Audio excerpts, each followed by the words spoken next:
Het is net zomaar een Audi A8, maar een bijzondere verlengde uitviering. Dat er maar 2 van binnen.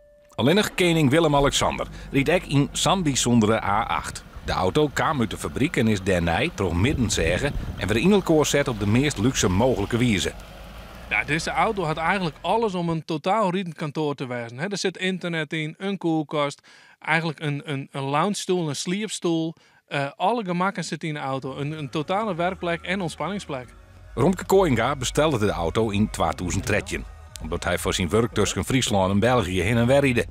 Omdat zijn broer en chauffeur nou slim ziek is de auto te keer zet. De reden van verkoop is inderdaad heel triest. Romke zijn broer is ook zijn chauffeur en begint dus ziek. En daarom had Romke besloten om de auto te verkopen. Hij woer net mijn chauffeur in deze auto.